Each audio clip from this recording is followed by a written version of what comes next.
कहते हैं कि बच्चे जो होते हैं वो मिट्टी के घड़े जैसे होते हैं।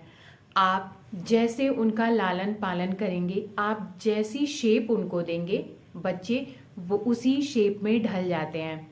Hello friends, welcome to my YouTube channel. Friends, आज मैं आप सभी के सामने बहुत ही अच्छा सा टॉपिक लेके आई हूँ जिसका नाम है how to teach children discipline at home. घर पे हम बच्चों को अनुशासन में कैसे रखें या फिर हम बच्चों को अनुशासित कैसे बना सकते हैं। फ्रेंड्स, सबसे पहले मैं आप सभी से एक रिक्वेस्ट करना चाहूँगी, मैं सभी पेरेंट्स से रिक्वेस्ट करना चाहूँगी कि आप अपने बच्चों के अंदर कोई भी डिसिप्लिन लाने से पहले आप सबसे पहले खुद डिसिप्लिन बनिए।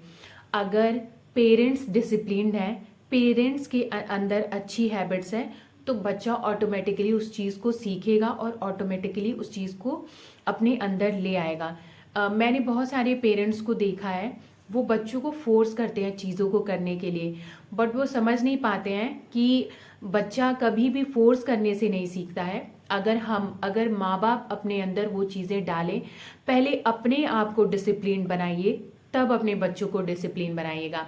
अगर आप डिसिप्लिन्ड हैं तो बच्चा आपसे सब कुछ सीखेगा, सब कुछ देख के बिना बोले समझ जाएगा। क्योंकि कहते हैं ना कि बच्चे जो होते हैं वो कहने से नहीं करते, बट वो अगर आप करते हैं तो वो देख के जल्दी सीखते हैं।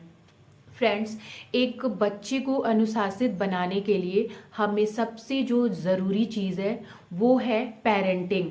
पेरेंटिंग का मतलब तो आप सभी समझते होंगे। पेरेंटिंग बहुत ज़रूरी है, एक अच्छी पेरेंटिंग होनी चाहिए। अगर एक अच्छी पेरेंटिंग है तो बच्चा भी बहुत शांत, अच्छा और चीज़ों को जल्दी सीखने वाला होगा।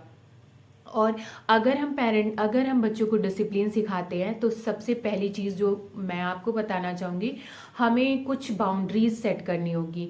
वो बाउंड्रीज ये होगी, हमें अपने बच्चों के लिए वो बाउंड्रीज बनानी होगी। और फिर वही मैं कहूँगी पेरेंट्स से कि पहले कोई भी बाउंड्री आप अपने बच्चों के लिए बनाइए, पहले वो चीज़ें अपने अंदर लाइए। जैसे एक आप टाइम फिक्स करिए बच्चों के लिए कि जैसे समय से सोना और समय से उठना। जैसे कि बेटू, आपका ये टाइम है, आप इतने बजे तक सो जाओगे और सुबह इतने बजे, 7 बजे, या फिर जो आपका रूटीन हो, सुबह 6 बजे, 5 बजे आप इतने बजे उठ जाओगे। और हाँ, अगर ये रूटीन आप अपने बच्चों को डाल रहे हो, ये डिसिप्लिन सिखा रहे हो, तो बच्चे को ही नहीं सिखाना है, पहले आपको खुद करना है, पहले पेरेंट्स को करना है। ये नहीं है कि आप बच्चे को सुबह 6 बजे उठा रहे हो और जो बच्चे के फादर हैं वो 8-9 बजे तक सो रहे हैं, ऐसा नहीं है, फिर बच्चा कभी नहीं सीखेगा। तो फ्रेंड्स, आप कुछ बाउंड्रीज सेट करिए, और जैसे कि बच्चे को समय से सोना, समय से उठना, और हमें शुरुआत सबसे पहले अपने से करनी है। मैंने बहुत बार देखा है कि लोग, पेरेंट्स इस चीज़ को ध्यान नहीं देते हैं। जैसे कि किसी किसी का बच्चा बहुत ज़िद्दी होता है, तो लोग मतलब उसे हंसी मजाक में ले जाते हैं। जैसे मैंने बहुत सारे बच्चों को देखा है, वो खाना फेंकते हैं, अपने टॉयज फेंकते हैं। फ्रेंड्स, इसको लाइटली मत लीजिए। अगर आपके बच्चे की हरकत ये दिन प्रतिदिन बढ़ती जा रही है, तो अब इसे यहाँ पे रोकना होगा। जैसे मैंने बहुत सारे लोगों को देखा है, बच्चे जो होते हैं वो अपने टॉयज फेंकते हैं, खाना फेंकते हैं। अगर आपका बच्चा, जैसे आपने खाने में रोटी सब्जी दी, अगर आपका बच्चा रोटी सब्जी नहीं खा रहा है, वो उसको फेंक रहा है, तो parents please don't give alternatives. अपने बच्चे को कोई भी ऑप्शन मत दीजिए, कोई अल्टरनेटिव मत दीजिए। जैसे कि अगर वो रोटी सब्जी नहीं खा रहा है, रोटी सब्जी को फेंक रहा है, तो आप उसके कॉन्सिक्वेंसेस क्या होंगे ये बच्चे को समझाइए। आप बच्चे को बोलो कि ठीक है, तुम्हें नहीं खाना है, तुम मत खाओ, लेकिन तुम्हें खाना पूरे दिन तक नहीं मिलेगा, अब खाना तुम्हें शाम को ही मिलेगा।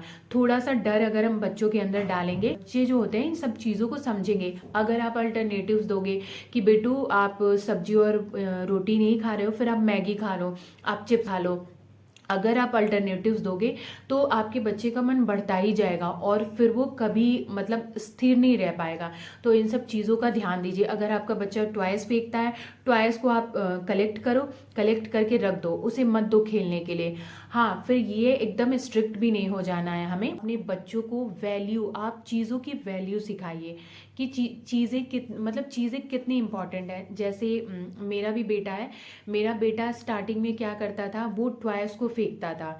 तो मैं उसे, बहुत छोटा था वो, तब से समझाती थी कि बेटू टॉयज मत फेंको, जैसे टॉयज टूट जाएंगे तो पापा फिर दोबारा नहीं ला पाएंगे। बच्चों को थोड़ा इमोशनली बच्चों को अटैच करेंगे ना तो बच्चे जल्दी सीखेंगे। अब मेरा बेटा कोई भी टॉयज नहीं फेंकता है, बहुत संभाल के अपनी चीज़ों को रखता है।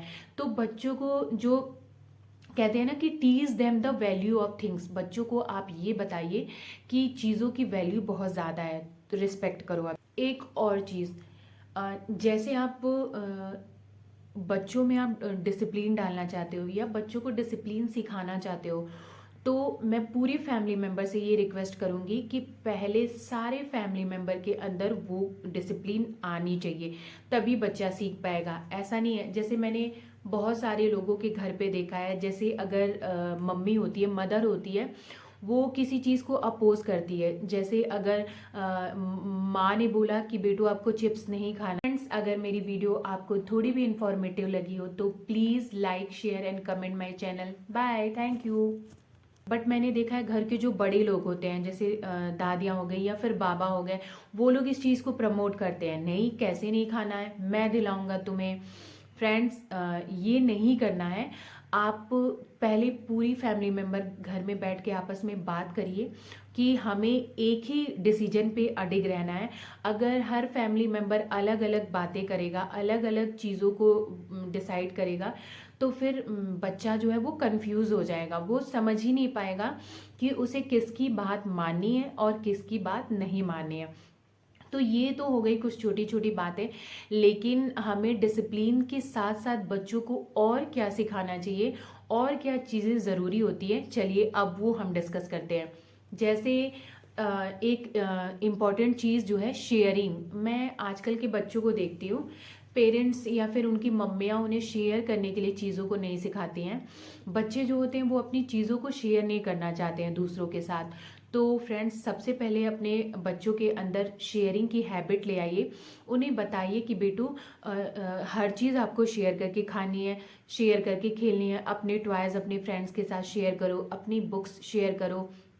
फ्रेंड्स, अभी ये चीज़ें छोटी लगती हैं हमको, लेकिन आप इमेजिन करिए कि अगर बच्चा अभी से अपनी चीज़ों को शेयर नहीं करेगा, अपनी चीज़ों को करेगा, तो क्या कभी वो अपने सिस्टर, अपने कजन्स या फिर अपने भाई बहन के साथ कभी एक छत के नीचे रह पाएगा? कभी नहीं। जो बच्चा अपनी चीज़ों को, जो अपनी बुक नहीं शेयर कर रहा है, अपने खाने की चीज़ नहीं शेयर कर रहा है, वो कभी एक छत के नीचे रह ही नहीं सकते। तो फ्रेंड्स, इन सब चीज़ों को ध्यान दीजिए और अभी से बच्चों को सिखाइए, शेयरिंग बहुत ज़रूरी है। और सबसे जो इम्पोर्टेंट चीज़ है वो है रीडिंग हैबिट। बच्चों के अंदर हमें रीडिंग हैबिट डालनी चाहिए। आजकल मैं देख रही हूँ, आजकल का ये ट्रेंड है, जो हमारे घरों में मोबाइल, टैबलेट, टीवी, इन सब का जो साइज़ है वो बढ़ता जा रहा है, लेकिन हमारे घर में जो लाइब्रेरी, बुक्स वगैरह, इन सब की जो अहम भूमिका थी हमारे जीवन में, वो ख़त्म सी हो गई है। अगर आप बच्चों में ये आदत डालेंगे तो बच्चे सीखेंगे। हम फ्रेंड्स, बच्चों की कभी गलती नहीं होती है, गलत माँ बाप होते हैं, गलत पेरेंटिंग होती है। अगर आप अच्छी पेरेंटिंग नहीं देंगे तो आपका बच्चा वैसे ही ढलेगा। अगर आपके अंदर ये हैबिट है, जैसे पेरेंट्स के अंदर बुक्स रीडिंग की हैबिट है, तो मैं 110% गारंटी दे सकती हूँ बच्चे के अंदर भी वो हैबिट ऑटोमेटिकली आएगी, क्योंकि बच्चा देखेगा। तो आप अपने बच्चों के अंदर थोड़ी सीटिंग कैपेसिटी पहले डेवलप करिए, बच्चे को बैठाइए, थोड़ी स्टोरी सुनाइए, थोड़ी बुक्स लेके बुक्स के पेजेस पलटिए। पहले सीटिंग कैपेसिटी अगर डेवलप हो जाएगी बच्चे की, तो वो बुक्स भी पढ़ने लगेगा। फ्रेंड्स, अगर मेरी वीडियो आपको थोड़ी भी इंफॉर्मेटिव लगी हो तो please like share and comment my channel.